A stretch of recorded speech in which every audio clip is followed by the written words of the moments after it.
بسم الله الرحمن الرحيم.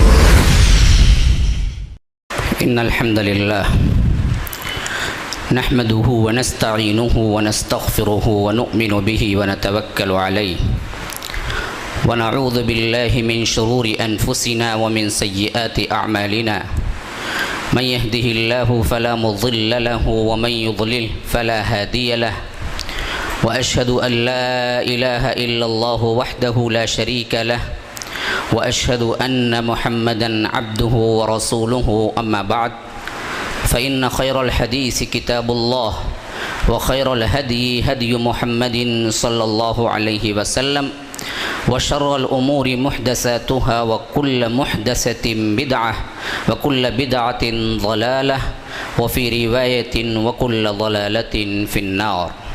فأعوذ بالله من الشيطان الرجيم. بسم الله الرحمن الرحيم. يا أيها الذين آمنوا اتقوا الله وكونوا مع الصادقين.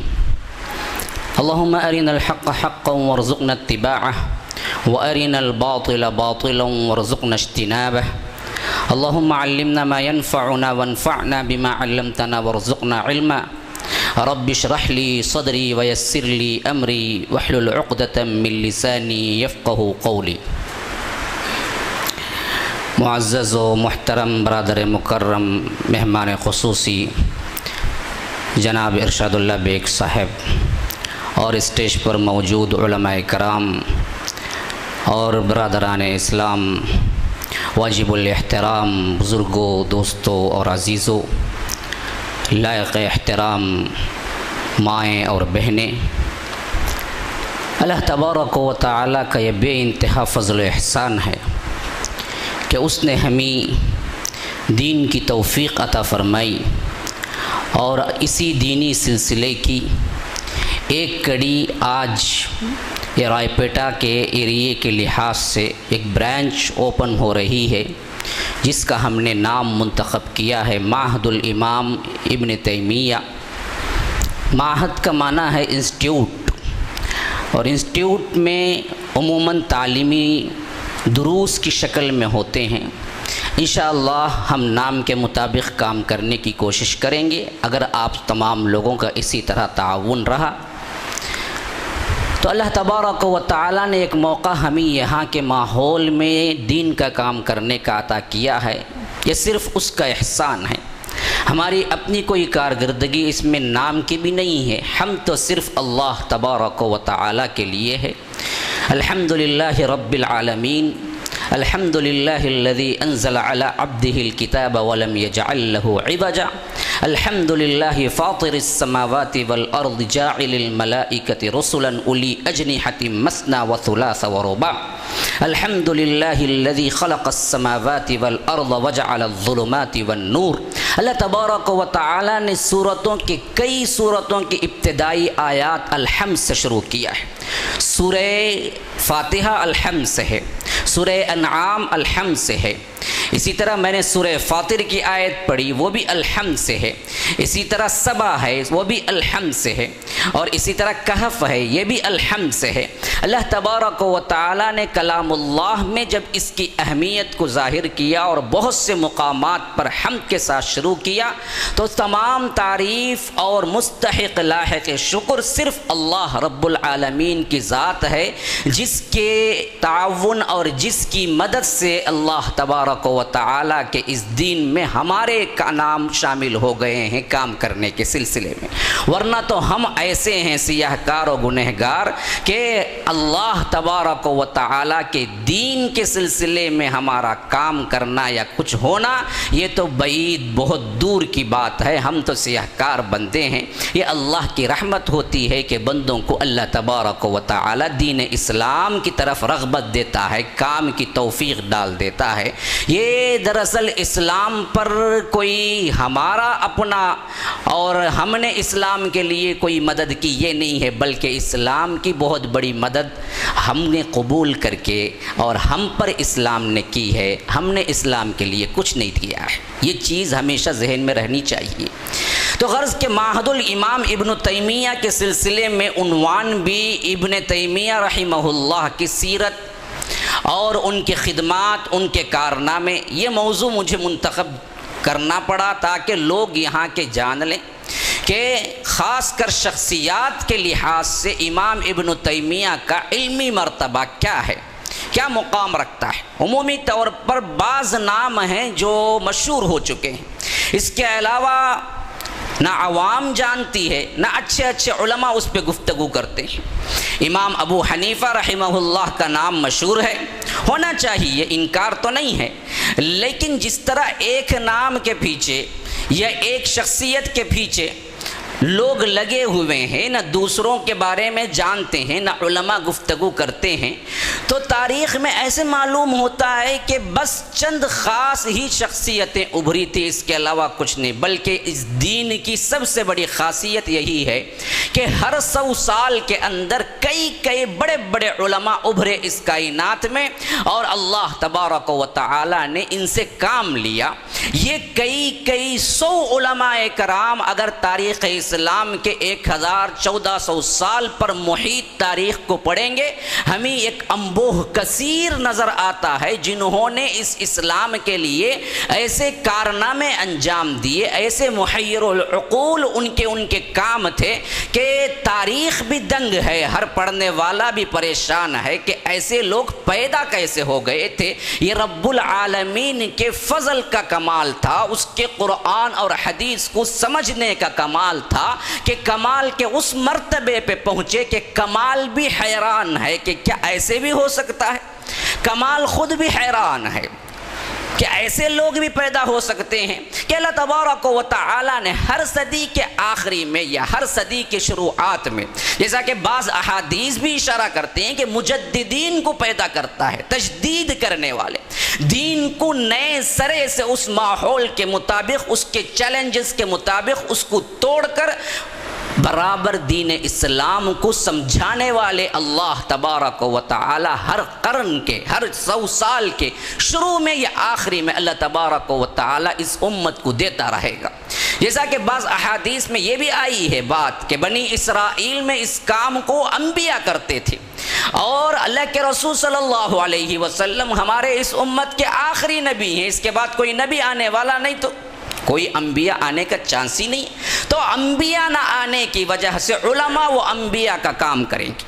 تو یہ جو چیز ہے خاص کر شیخ الاسلام امام ابن تیمیہ اور ان کی سیرت، خدمات، کارنامے، اس عنوان پر آنے سے پہلے میں لفظ شیخ الاسلام پر گفتگو کروں گا، پھر اس کے بعد آؤں گا۔ دیکھیں بھائی، آپ لوگ بڑے اطمینان سے بیٹھے ہیں، یہاں پر چائے، اسنیکس وغیرہ کا بھی انتظام کیا گیا ہے، نماز کا آخری میں انتظام کیا گیا ہے، انشاءاللہ 9:30 بجے یا کچھ آگے پیچھے 5-10 منٹ آپ کو کیا ہے یہاں پر عشاء کا اہتمام کیا جائے گا۔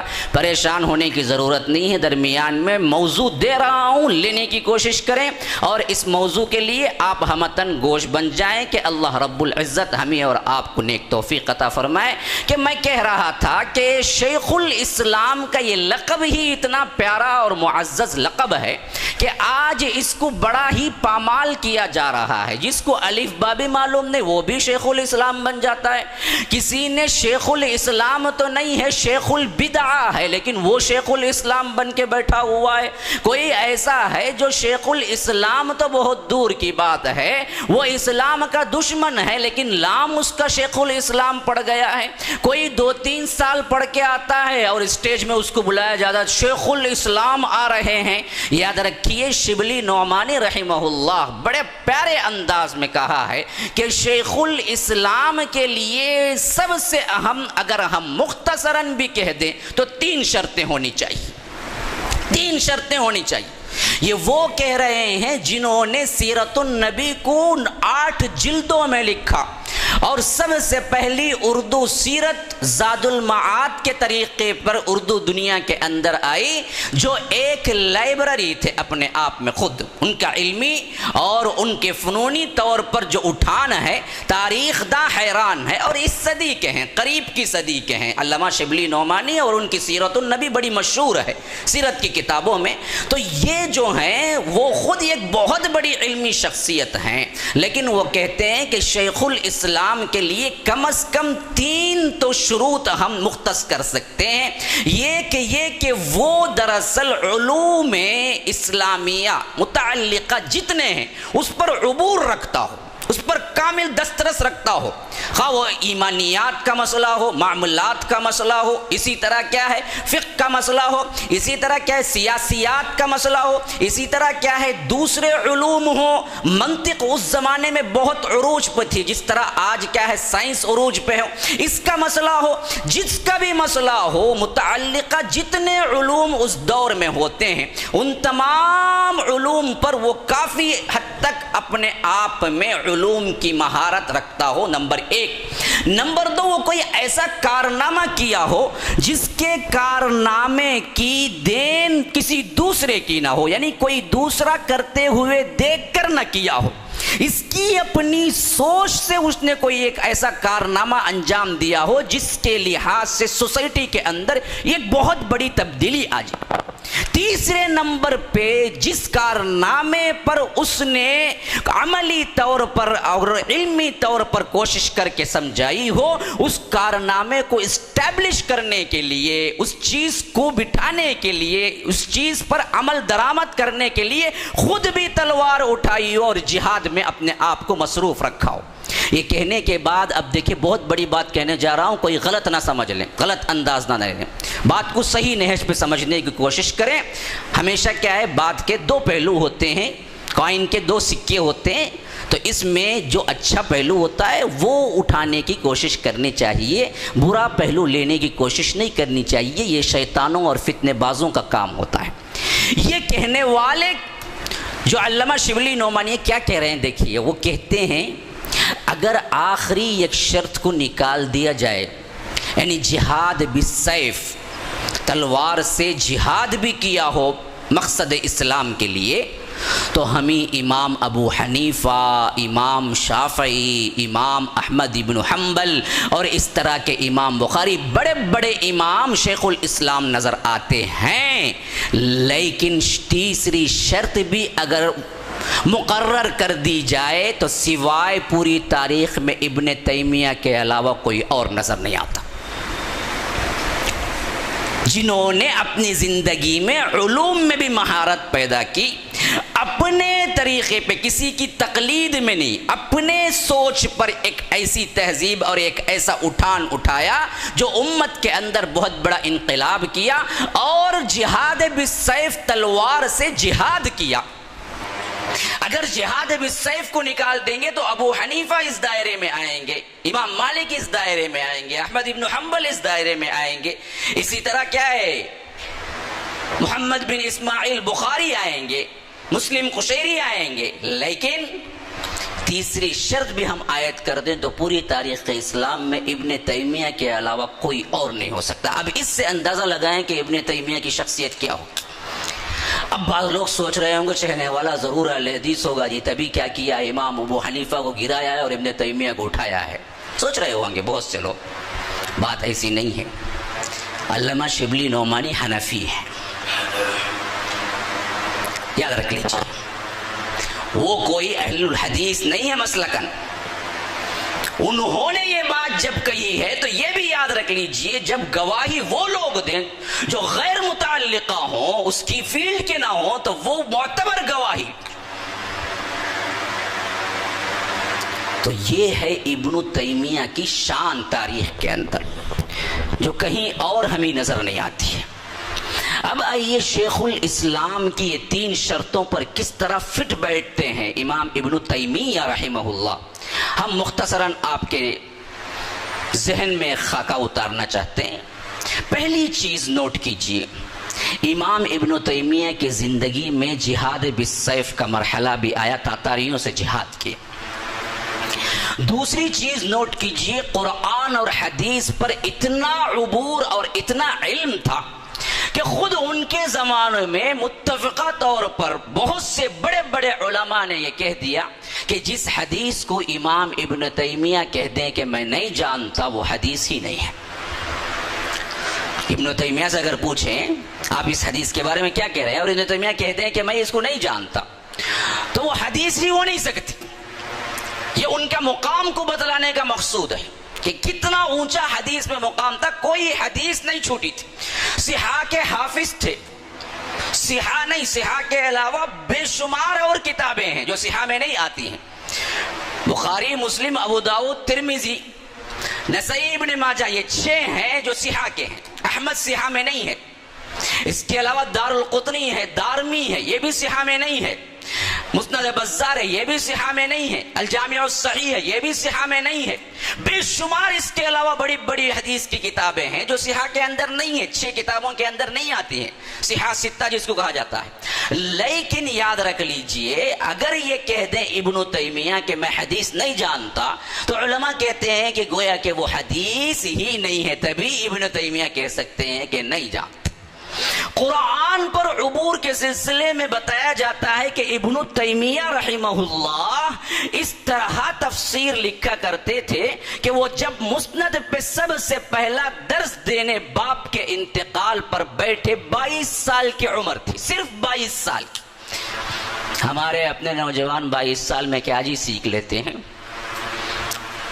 اسلام کا الف با بھی نہیں آتا ہے. ہاں 10-15 گانے سیکھیں گے، پکچر کے نام یاد ہوں گے، کون سے اس میں کون سی ہیروئن کیسا ڈانس کی تھی، یہ سب یاد ہوگا. لیکن اسلامی لحاظ سے کیا یاد رکھتے ہیں 22 سالہ نوجوان آج کے؟ ذرا ٹھنڈے دل سے غور کر کے دیکھیں کون سے پارے، کتنے پارے حفظ کر لیتے ہیں. نوجوان تو آج مکمل طور پر یہ موبائل، واٹس ایپ وغیرہ آنے کے بعد مکمل بگڑ چکے ہیں.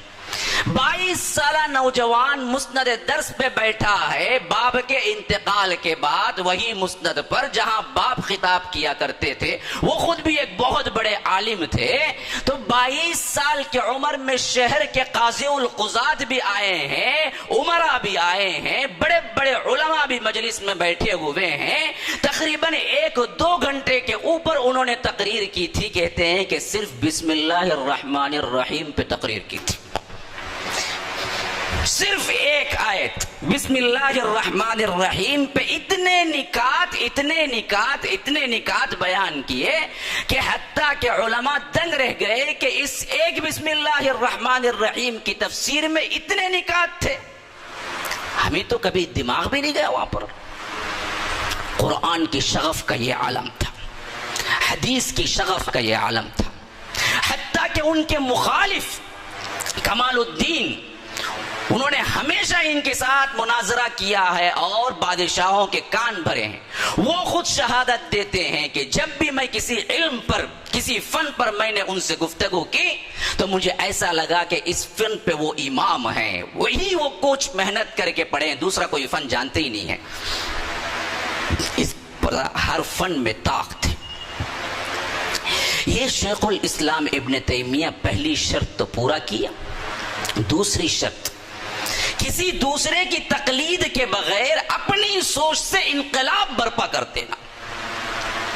یہ بھی بدرجہ اتم 100% ان کے اندر موجود تھی کہ اس دور کے لحاظ سے سب سے اہم چیز جو تھی وہ تھا آج کا ہندوستان کا ماحول. آپ ذہن میں رکھ لیجیے، یہی شرک و بت پرستی، یہی مسلمانوں میں قبر پرستی اور جو کچھ درگاہ پرستی ہے اس وقت بھی رواج پا چکی تھی.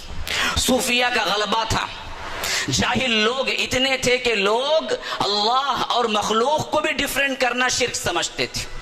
مخلوقات میں بہت سے لوگ پیدا ہو گئے تھے انسان ہونے کے باوجود بھی انا الحق کہنے والے.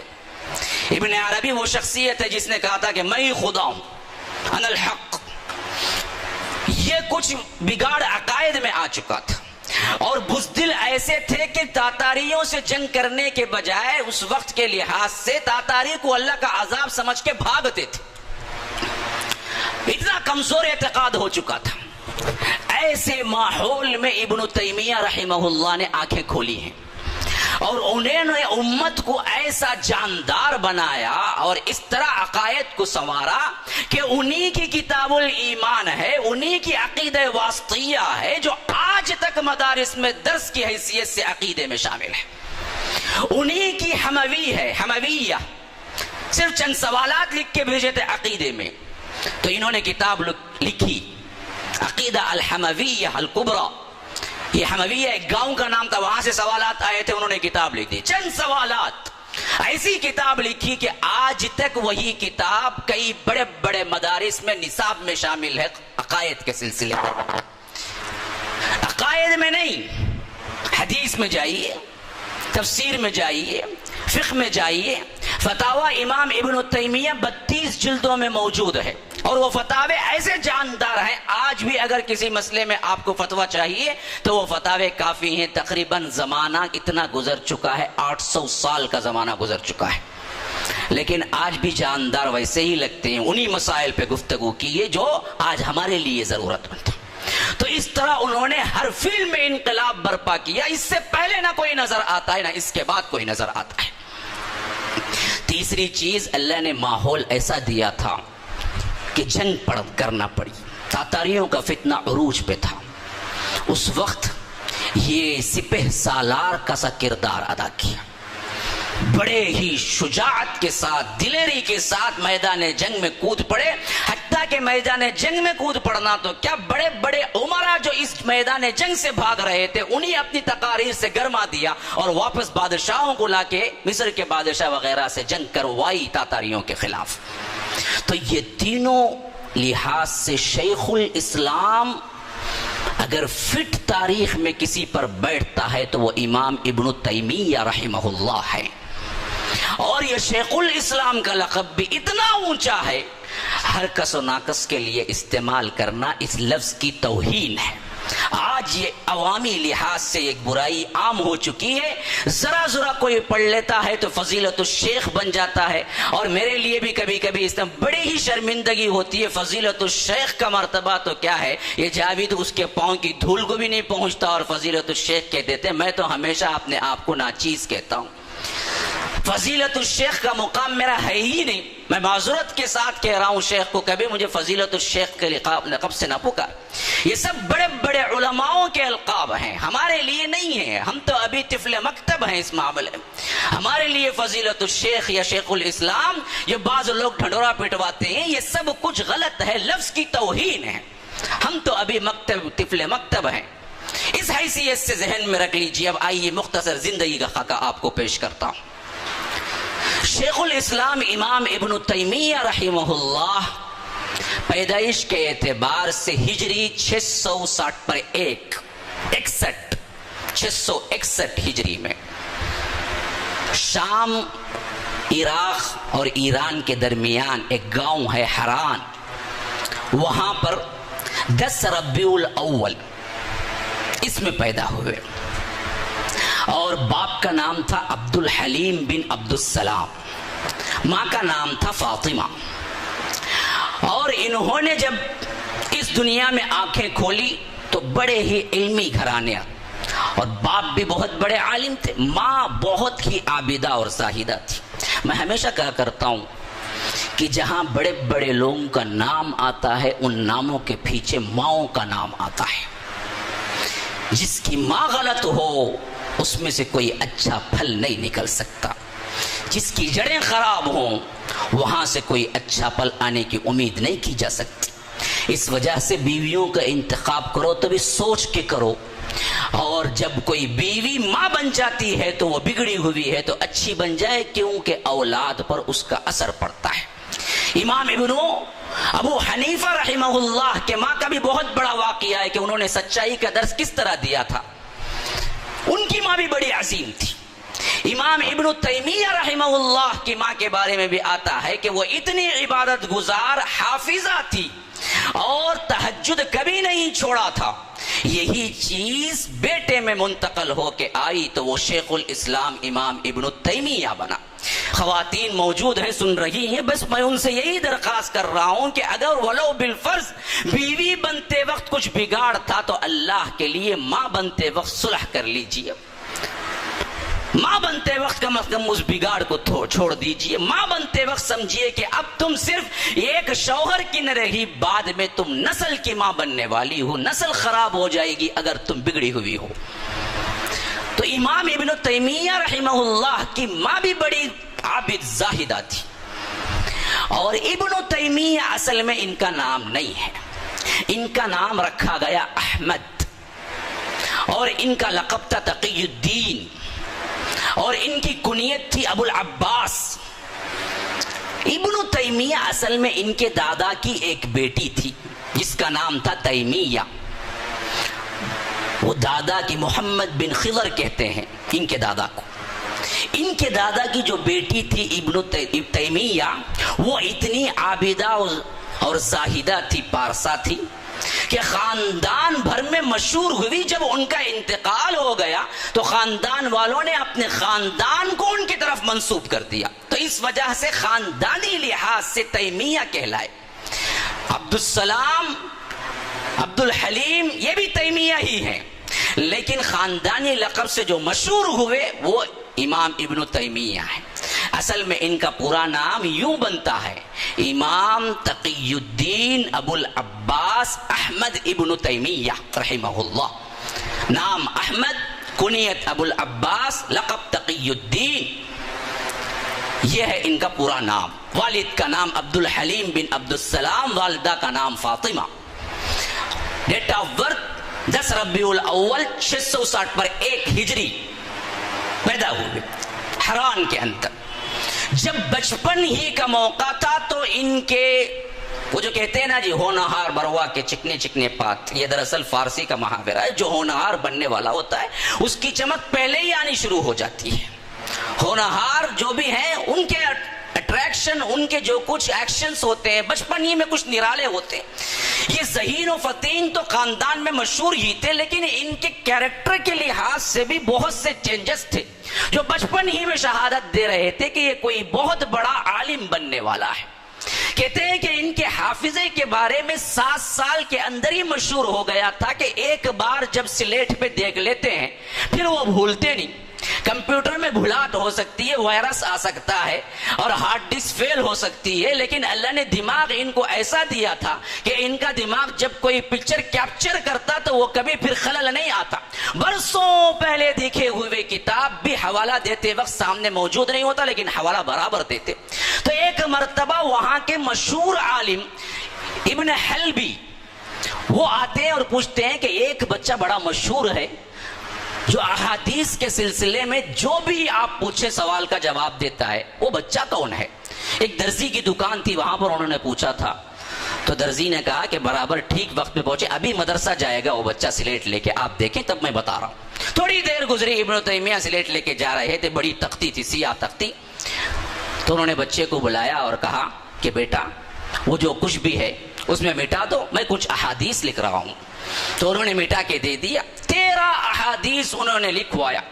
پھر اس کے بعد کہا کہ بیٹا دیکھو اس کو ایک مرتبہ، اور دیکھ لیا، کہا کہ بیٹا مٹا دو، مٹا دیا، کہا کہ بیٹا سناؤ، تو بالترتیب ویسے ہی سنا دیا جیسے لکھی ہوئی تھی، 13 کی 13 احادیث۔ آج تو ہم نے کیا ہے 40 احادیث حفظ کا کورس رکھا تھا، 40 دن کے بعد بھی پہلی حدیث پوچھے تو وہ انما الاعمال بالنیات، انما الاعمال بالنیات رٹ کے بیٹھا، اگلی کوئی حرف آت نہیں آتا، اس کو 40 دن محنت کر کے۔ ہمارے بچے وہ ہیں، وہی گانا ایک مرتبہ سن لیتا ہے تو برابر گاتا ہے، اس میں کبھی خطا نہیں ہوتی، لیکن دین کبھی چڑھتا ہی نہیں ہے دماغوں میں، ہم نے ایسا بنا لیا ہے۔ تو امام ابن تیمیہ کا جب یہ مرتبہ دیکھا، پھر اس کے بعد 13 سندیں لکھی الگ سے۔ دیکھیے یاد رکھ لیجئے، متن یاد کرنا بڑا آسان ہے، کیونکہ یہ اللہ کے رسول کے الفاظ ہوتے ہیں، ایک محبت ہوتی ہے، شغف ہوتا ہے، بچہ یاد کر لیتا ہے جلدی۔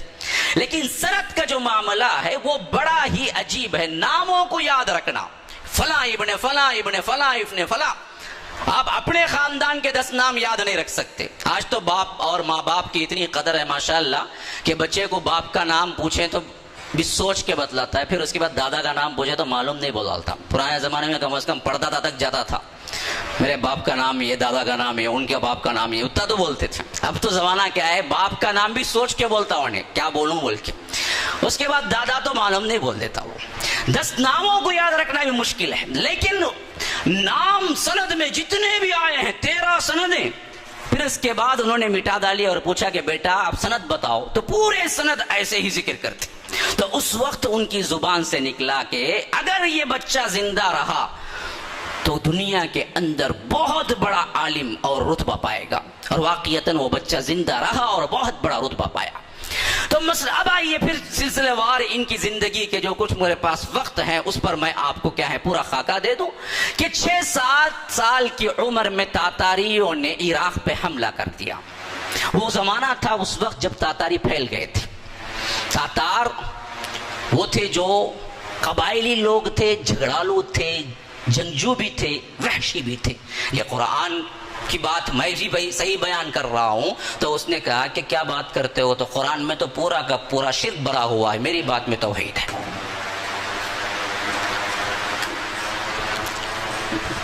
عقائد کا بگاڑ یہاں پہنچا ہوا تھا. تو اس وقت سب سے بہترین عقیدے پر کام کرنے والی شخصیت شیخ الاسلام امام ابن تیمیہ تھے، جو عقیدہ الواسطیہ لکھا اس وقت. صفات کے سلسلے میں کیا عقیدہ اختیار کرنا چاہیے. اس وجہ سے مخالفین نے مصر کے سلطان کے کان بھرے اور سلطان نے طلب کیا ابن تیمیہ کو. آؤ. ابن تیمیہ نے پوچھا میرے اوپر کوئی الزام قرآن و سنت کے مخالف میں ثابت ہو جائے تو میں جیل جانے کو تیار، مناظرہ کرو میرے ساتھ. تو ابن الجمعہ یہ قاضی القضات تھے اس وقت کے، ان کو بلایا گیا. وہ جج بنے اور مناظر پارٹی صوفیہ کی اس طرف سے آئی. ابن تیمیہ اکیلے آ کے کھڑے ہوئے، سوال جواب کا سلسلہ ہوا. ابن تیمیہ نے ہر بات کو قرآن و سنت سے ایسے ثابت کیا کہ باوجود مخالف ہونے کے ابن جمعہ نے کہا کہ میں کوئی فیصلہ نہیں کر سکتا ابن تیمیہ کے خلاف، کہ انہیں قرآن اور حدیث کے بغیر کوئی بات ابن تیمیہ نے نہیں کی، رہا کر دیا گیا. اب ابن تیمیہ مصر میں آئے تو کہا کہ اچھا تم لوگ میری مخالفت میں مصر میں آگ بھرتے ہو، دیکھو میں مصر ہی میں ٹھہر کے یہاں پر کام کروں گا. اور انہوں نے کام شروع کر دیا توحید پر. سب سے پہلا یہ کام کیا کہ دریائے دجلہ کے قریب ایک چٹان تھی جہاں پر لوگ مزار کی حیثیت سے ہفتہ وار جا کے مرادیں مانگا کرتے تھے. انہوں نے کچھ مزدوروں کو ساتھ لیا، رات گئے، چٹان کو نیست و نابود کر کے نام و نشان مٹا کے آ گئے. صبح لوگ پریشان ہو کے آئے کہ آپ نے کیا کیا؟ کہا کہ یہ عقیدہ مسلمانوں کو دیا ہی نہیں گیا تھا، تم نے چٹانوں اور مزاروں کی عبادتیں شروع کر لی. اسی کو مٹانے کے لیے تو محمد الرسول اللہ صلی اللہ علیہ وسلم آئے تھے. اور اس کے بعد مجمع میں ایسا بلیغ خطبہ دیا کہ بڑے سے بڑا وہ مزار پرست، درگاہ پرست بھی آنکھیں جھکا لی. حکمت سے بھی بات کرنا آتا تھا، لیکن جہاں سیف تلوار کا اٹھانا تھا وہاں پر بھی اٹھاتے تھے. انشاءاللہ اس معہد الامام ابن تیمیہ سے یہی کام مجھے بھی لینا ہے. منظور ہے آپ لوگوں کو؟ تیار ہیں؟ بہت کمزور انشاءاللہ آ رہا ہے. ہاں جوش تو کم از کم انشاءاللہ میں دکھائے نا، بعد میں پھر جوش بڑھے. اللہ تبارک و تعالی ہمارے نیتوں کو قبول فرمائے. امام ابن تیمیہ رحمہ اللہ نے توحید کے پرچم کو ایسا پھیلایا تاریخ اسلام میں کوئی ایک شخصیت ان کے مقابلے کی نظر نہیں آتی ہے، نہ بعد میں نہ پہلے. اس طرح انہوں نے مار بھی کھایا. اب آگے بڑھیے، پھر دوبارہ شکایت ہوئی مصر کے دربار. اب کسی طرح ہم برداشت نہیں کریں گے، مصر کے اندر ابن تیمیہ کو نکال دیجئے. سلطان نے پھر بلایا، کہا اب میں تمہیں 3 شرطیں دے رہا ہوں. عوام بہت زیادہ مخالف ہو چکی آپ کی. پوچھا کیا ہے؟ یہ کہ تم مصر قاہرہ چھوڑو، سیدھے دمشق واپس تمہاری کنٹری چلے جاؤ.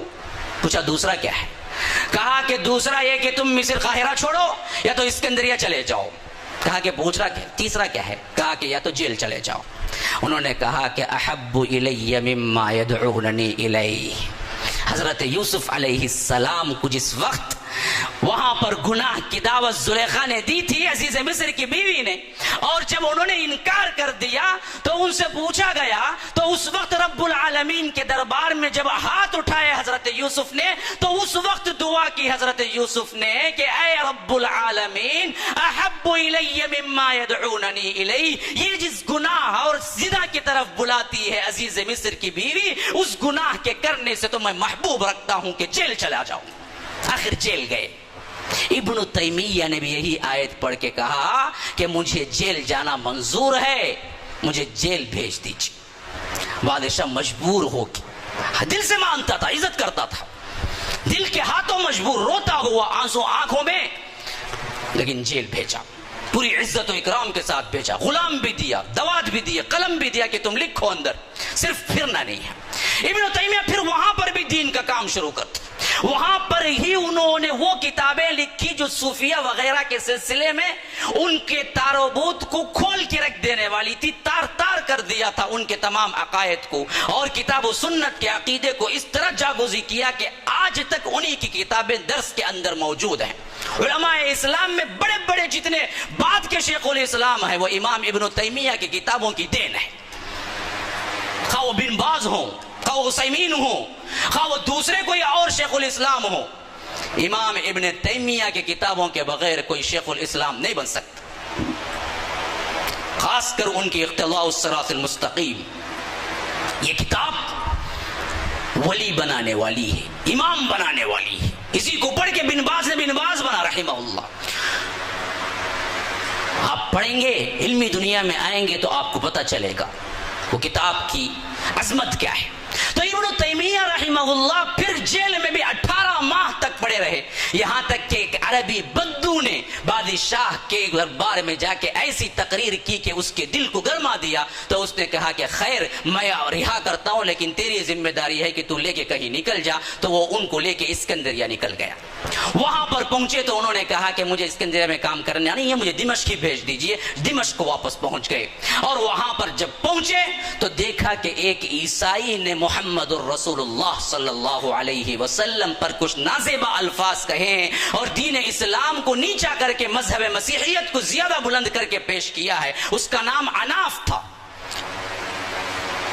تو ان کی رگ حمیت بھڑک اٹھی، اسلام کے لیے یہ ننگی تلوار تھے، عمر کا جذبہ تھا، ابو بکر کا حلم و بردباری تھی شیخ الاسلام ابن تیمیہ کے اندر۔ انہوں نے سیدھے پہنچے دمشق کے حاکم کے پاس اور کہا کہ تو کیسا دیندار ہے، تو کیسا مسلمان ہے، محمد الرسول اللہ پہ تیری حکومت پہ حرف گیری ہوتی ہے اور تو اس کو قتل کی سزا نہیں دیتا۔ تو اس نے عذر پیش کیا کہ وہ تو مسلمان ہو گیا ہے۔ تو ابن تیمیہ نے واپس آئے اور کتاب لکھی الصارم المسلول الی شاتم الرسول۔ اگر مسلم بھی محمد الرسول اللہ صلی اللہ علیہ وسلم پر کوئی گالی دے گا تو اس کا اسلام بھی قبول نہیں کیا جائے گا، اس کو قتل کیا جائے گا۔ یہ کتاب ہے وہ کتاب جو آج تک موجود ہے۔ یہ فتویٰ انہوں نے بڑا ہی تفصیل کے ساتھ لکھا، اگر اللہ کو گالی دے گا وہ چھوڑا جا سکتا ہے، المحمد الرسول اللہ صلی اللہ علیہ وسلم کو گالی دے گا تو اس کا اسلام بھی قبول نہیں کیا جائے گا۔ یہ انہوں نے کتاب لکھی، پھر آگے بات الصارم المسلول الی شاتم الرسول کے نام سے۔ پھر اس کے بعد وہی بدعت، رسومات، شرک، اس کو توڑنے کے لیے معاشرے میں کام کرنے لگے۔ وہی صوفیہ کا گروہ پھر پیچھے پڑ گیا۔ سب سے بڑا کام جو کیا ہے ابن تیمیہ رحمہ اللہ نے، شیعت کا رد اور صوفیت کا رد، اس میں اپنا پورا زمانہ کھپایا ہے، اور ایسی ایسی کتابیں ہمارے لیے چھوڑ گئے کہ ہر گمراہی کی گھٹا ٹوپ اندھیریوں کے اندر بھی یہ مشعل چراغ کا کام دے رہی ہیں۔ آج بھی اہل سنت کے عقیدے کو واضح کیا، صفات کے بارے میں واضح کیا کہ دیکھو اللہ کے صفات کو ہمیشہ سمجھنے میں ٹھوکر کھائے بڑے بڑے علماء نے۔ میں عوام کی نہیں بات کر رہا ہوں، علماء کی بات کر رہا ہوں، اللہ کے صفات کو سمجھنے میں ٹھوکر کھائے۔ بہت سو نے لکھ دیا اللہ کے ہاتھ سے مراد قوت ہے۔ امام جلال الدین سیوطی کی جلالین پڑھ کے دیکھ لیجئے، 9 علوم میں بحر زخار ہے امام جلال الدین سیوطی، 9 علوم میں، 9 علوم میں دنیا ان کو امام مانتی ہے جلال الدین سیوطی کو، لیکن وہ بھی صفات میں تعویل کرنے والے تھے۔ وہ بھی کہتے تھے کہ ہاتھ کا مطلب قوت ہے، بادشاہ کے ہاتھ لمبے ہیں ہم کہتے ہیں، مطلب کیا ہے؟ بادشاہ کے ہاتھ صحیح میں لمبے ہیں؟ نہیں، بادشاہ کی حکومت بہت لمبی ہے، یہ مطلب ہے۔ ایسا ہی کہتے ہیں کہ اللہ کا ہاتھ ہے تو ہم کو سمجھنا ہے اللہ کا ہاتھ نہیں ہے، اللہ قوت کے لیے ہاتھ استعمال کرتا ہے۔ ابن تیمیہ سب سے پہلی شخصیت ہے وضاحت کے ساتھ، انہوں نے کہا کہ نہیں، ہاتھ کو ہاتھ ہی کہیں، اللہ کو ہاتھ ہے، ہاں یہ اور بات ہے کہ کیفیت کی نفی ہے، کیسا ہاتھ ہے یہ پتہ نہیں ہے، لیکن اگر کوئی تعویل کرے گا تو وہ اہل سنت والجماعہ سے ہٹا ہوا مذہب ہے۔ انہوں نے اصول بتلائے، کیسے مانو؟ ایسے مانو صفات کے بارے میں، الایمان بما وصف اللہ به نفسه او بما وصفه به رسوله من غیر تکییف ولا تشبیہ ولا تعطیل ولا تمثیل. اللہ کے اسماء و صفات میں اللہ تعالیٰ نے جو کہا ہے یا اللہ کے رسول نے جو بتا دیا بس ختم. اپنی عقل نہیں لڑاؤ گے، نہ اس کی کیفیت بیان کرو گے، نہ اس کی مثال دو گے، نہ اس سے تشبیہ دو گے، نہ اس کو بیکار بولو گے. یہ نہیں کہو گے کہ اللہ کا ہاتھ نہیں تھا جی اللہ صرف سمجھانے کے لیے بول دیا، نہیں بولو گے. اللہ کا ہاتھ ہے. بعض لوگ اللہ کا ہاتھ مان کے 5-4 انگلیاں یا گگوٹا ہے، یہ وہ کیا ہے کہنی ہے، یہ بھی نہیں بولیں گے. تشبیہ نہیں دیں گے، مثال نہیں دیں گے، کیفیت نہیں بولیں گے، لیکن غلط بھی نہیں قرار دیں گے. بس اللہ بہتر جانتا ہے اللہ کا ہاتھ ہے. اللہ آئے گا وجاء ربک والملک صفا صفا. اللہ پیدل آئے گا، گھوڑے پہ آئے گا، بھاگ کے آئے گا، پتہ نہیں کیسے آئے گا، لیکن آنا ہے 100% آئے گا. وہ جا کا لفظ اللہ کی صفت کے ساتھ جڑ گیا، لیکن کیسے آئے گا نہیں پتا. اسی وجہ سے امام مالک رحمہ اللہ سلف کے ائمہ میں پہلے امام ہیں. ان سے جب پوچھا گیا الرحمن علی العرش استوا، اللہ رحمان عرش پر ہے، تو انہوں نے پوچھا ایک سائل نے کیف استوا، استوا کیا مانا، کیسے پڑا ہوا ہے، لیٹا ہوا ہے، بیٹھا ہوا ہے. امام مالک کو اتنا غصہ آیا تھا کہ اس بدعتی کو پہلے باہر نکالو مسجد سے، مسجد نبوی سے باہر نکالو. جب باہر نکال دیا گیا تو بیٹھے ہوئے لوگوں کو کہا، اس کا جواب یہ ہے الاستوا معلوم. استوا ہمیں ڈکشنری میننگ میں ہمیں معلوم ہے استوا کا کیا مطلب ہے. والکیف مجہول، کیفیت ہمیں پتہ نہیں ہے، مجہول ہے. والایمان بہ واجب، اس پر ایمان لانا واجب ہے کہ اللہ عرش پر ہے. والسؤال عنہ بدعت، اور سوال کرنا بدعت ہے کہ کیونکہ صحابہ نے کبھی اللہ کے رسول سے سوال نہیں کیا. اسی وجہ سے میں نے بدعتی کو پہلے باہر بھیجا، پھر اس کے بعد تمہارے ذہن میں اٹھنے والے سوالوں کا جواب دی. یہ عقیدے کو، سلف کے عقیدے کو منہجی لحاظ سے پختہ کرنے والی پوری تاریخ اسلام میں ایک ہی شخصیت ہے، شیخ الاسلام امام ابن تیمیہ رحمہ اللہ. اس کے لیے انہوں نے پورا وقتاً مندھن لگا دیا، تو مخالفین بھی اپنے ایڑی چوٹی کا زور لگایا کہ انہیں قتل کر دے. سازشیں کی گئی. آخر کار اللہ تبارک و تعالی نے انہیں بڑے پیارے شاگرد دیے، اتنے عظیم شاگرد دیے.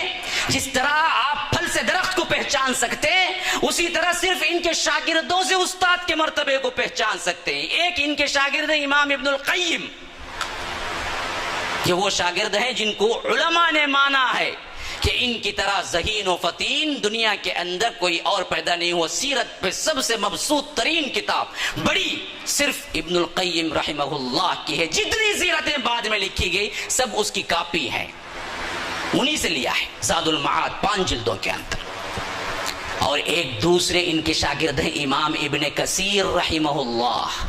تفسیر ابن کثیر جانتے ہیں نا، سب سے سلف کے اعتبار سے معتبر ترین تفسیر لکھنے والی شخصیت امام ابن کثیر رحمہ اللہ امام ابن تیمیہ کے شاگرد ہے. ایسے شاگردوں کو انہوں نے تیار کر دیا، اور آخر کار زمانہ گزرتے اب دیکھیے ان اسلام کی حقانیت اور گروہ باطلہ کے توڑنے کے لیے رد میں اپنی زندگی کو ایسا کھپایا. شیخ الاسلام نے شادی تک کرنے کا موقع نہیں ملا. 60 پر 60 سال کی عمر ہے ان کی وفات کے وقت. یہ پورے 660 پر 1 کو پیدا ہوئے اور 720 پر 8 ہجری کو فوت ہوئے. 60 پر 7 سال مکمل شادی کرنے کا موقع نہیں ملا، شادی ہی نہیں کی، اور پوری زندگی انہی کے پیچھے اسلام کے لیے وقف کر دی. اور دشمنان اسلام اور خاص کر مسلمان وہ جو بدعتی گروہ تھا ان کے پیچھے پڑ گیا، اور دمشق کے حاکم کے بھی کان بھرے، یہاں تک کہ آخری عمر میں 721 ہجری میں جیل میں پہنچے، تو وہاں سے لے کر 720 پر 8 تک جیل ہی میں رہے، جیل ہی میں وفات ہوئی. لیکن جیل میں بھی معمول کیا تھا شیخ الاسلام کا، یہ کہہ کے میں بات کو ختم کرتا ہوں. شیخ الاسلام کا معمول تھا قرآن کا دورہ. پہلے اس نے دوات بھی دیا، قلم بھی دیا کہ تم لکھ سکتے ہو، تو شیخ الاسلام نے تفسیر لکھنا شروع کر دی. لوگوں نے بڑا شور مچایا، پھر کان بھرے حاکم کے، تو اس نے دوات قلم چھین لیا، تم لکھ بھی نہیں سکتے. تو ابن تیمیہ جیل میں جو کھانا پکتا تھا اس کی لکڑیوں سے جو کوئلہ بنتا تھا، کولسا جسے ہم کہتے ہیں، وہ کولسا اٹھاتے تھے اور دیواروں پہ لکھتے تھے، ان کے کمرے کی دیواروں پہ. لکھ کے جب شام ہو جاتی تھی ان کے شاگرد گیٹ پہ آ کے کھڑ کے وہ دیوار سے نقل کرتے تھے، پھر چلے جاتے تھے. اس طرح وہ لکھا کرتے تھے. اور باہر برابر فتوے ان کے پہنچ رہے تھے، جیل کے اندر بھی. اور اپنے بھائی کو انہوں نے التجا کی، زین الدین ان کے بھائی ہیں، ان سے بڑے اچھے قاری تھے وہ، ان کو التجا کی کہ تم بھی جیل کو آ کے رہ جاؤ. تو وہ بھی ان کے ساتھ جیل میں تھے. اور اپنے ایک شاگرد خاص کو امام ابن القیم کو بھی کہا کہ تم بھی میرے ساتھ جیل میں رہو. وہ بڑی خوشی کے ساتھ استاد کی خدمت کے لیے تیار ہو گئے. آج تو نہ شاگرد کا کوئی معاملہ ہے نہ استاد کا کوئی احترام ہے. بیٹھے بیٹھے سامنے ہی گالی دیتا ہے، اس کو کیا علم آئے گا بدبخت کو. وہ زمانے میں تو شاگرد ایسے تھے کہ تلوے چاٹنے کے لیے، پاؤں کی جوتی اور جوتے اٹھا کے رکھنے کے لیے اور اٹھا کے پہنانے کے لیے شاگرد ایسے مواقع ڈھونڈ کے بھاگا کرتے تھے استاد کے کام آ جائیں. آج استاد کبھی غلطی سے بھی کہہ دے کہ بیٹا جوتے اٹھا کر، کیا جی کیا تمہیں اتنے بوڑھے ہو گیا اٹھانے نہیں ہوتا، پوچھتے اٹھاؤ جی تمہارے جوتے، مجھے کہیں بولتے. یہ ادب احترام پوری تہذیب ہم خاک میں ملا دی. تو ابن القیم کا تو خواہش تھی کہ ساتھ میں رہیں استاد کے. اور امام ابن تیمیہ نے جب بلوایا تو وہ ساتھ میں 6 سال قید میں رہے. ان کی قید نہیں تھی، استاد کی قید تھی. ان کو آرڈر نہیں تھا، استاد کے لیے تھے اندر. کہتے ہیں کہ پھر اس کے بعد انہوں نے اپنے بھائی سے التجا کی کہ قرآن کا دورہ ہم کر لیا کریں. تو کہتے ہیں ان کے بھائی ہم نے جیل کے اندر 80 دورے کیے، اور 80 پر ایک دورے میں جب سورہ قمر کی اس آیت پہ میں پہنچا کہ ان المتقین فی جنات ونہر فی مقعد صدق عند ملیک مقتدر، تو حضرت امام ابن تیمیہ بستر پہ لیٹے ہوئے تھے اور ان کی روح ان کے جسم سے پرواز کر گئی. اس آیت پر جب میں پہنچا، کیا ترجمہ ہے؟ بے شک متقیوں کے لیے نہریں اور باغات ہیں، اور اللہ تبارک و تعالی کے پاس وہ مقام ہے کہ وہ اللہ تبارک و تعالی انہیں عرش کے پاس میں عند ملیک، اللہ کے پاس میں ان کو بیٹھا کر اللہ تبارک و تعالی اعزاز کریں گے. جب قمر کی یہ اینڈنگ آیت پہ میں پہنچا تو زین الدین کہہ رہے ہیں کہ امام ابن تیمیہ کی روح پرواز کر انتقال ہو گیا. 22 ذوالقعدہ 728 ہجری شیخ الاسلام ابن تیمیہ وفات پا گئے. قلعے کے مینارے پہ وہ چڑھا، جیل میں جو تھے، اور وہاں سے ندا لگائی. وہ قلعہ دار نے ندا لگائی تو کیا لگائی؟ شیخ الاسلام کی وفات ہو گئی.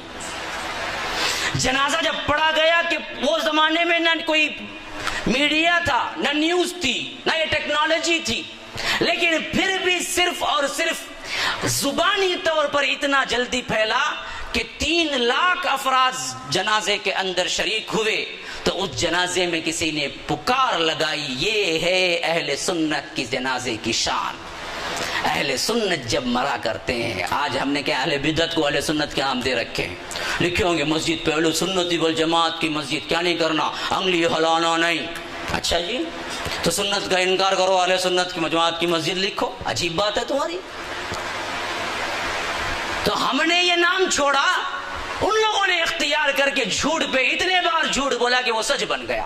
اب ہم نام الگ سے ڈھونڈ رہے ہیں کیا رکھنا ہے، حالانکہ ہمارا نام ہے، ورثے میں ملا ہے ہم یہ اہل سنت. تو کسی نے نعرہ لگایا اہل سنت کے جنازے یوں اٹھا کرتے ہیں، تو پورے جنازے کی عوام کے اندر غل مچ گیا. امام ابن تیمیہ رحمہ اللہ جو کارنامے انجام دے کے گئے تھے، آج تقریباً 700 سال رکھ لیجئے اور آج کے 1400 سال ملا لیجئے، 700 سال کا عرصہ بیت چکا ہے، لیکن ان کی علمی خدمات آج بھی ویسے ہی زندہ ہیں جیسے وہ اپنے دور میں زندہ تھے. اور اللہ تبارک و تعالی انہیں ایسے زندہ جاوید بنا دیا کہ وہ ہمیشہ اہل علم کی پیاس اپنی کتابوں کے ذریعے آج بھی بجھا رہے ہیں. یہ تھا شیخ الاسلام ابن تیمیہ کا ایک مختصر سا خاکہ جو میں اس 1 گھنٹے کے اندر پیش کرنے کی کوشش کی، ورنہ ان کی زندگی اور سیرت یہ 1 گھنٹے کی نہیں ہے، گھنٹوں کی ہے، اور ان کے ایک ایک مسئلے پر گھنٹے ہم کیا ہے تقریر کر سکتے ہیں. اللہ تبارک و تعالی سے دعا ہے کہ جس نام پر ہم نے اس معہد کو قائم کیا ہے، اللہ تبارک و تعالی اس نام کی برکت اور ان کے سے کام کی طلب اور اللہ تبارک تبارک و تعالی ان کے کام کی ہمت ہمارے اندر بھی عطا فرمائے، ہم نوجوانوں کے اندر توحید پر کامزن ہونے اور اس کے لیے کٹ مرنے کا جذبہ عطا فرمائے۔ اللہ تبارک و تعالی جس طرح یہاں پر ہم جمع ہوئے ہیں اسی طرح جنت الفردوس میں جمع فرمائے۔ پورے اطمینان کے ساتھ اب بیٹھے رہیں، مہمان خصوصی کی چند منٹ کی انگریزی میں تقریر ہے، آپ پورے توجہ سے سنیں، یہ پورے ہمارے کانفرنس کا لب لباب ہوگا، پھر اس کے بعد کفارے کے بعد نماز عشاء قائم کی جائے گی۔ اپنی اپنی مجلس اپنی جگہ پہ برقرار رہیں۔ جزاک اللہ خیر۔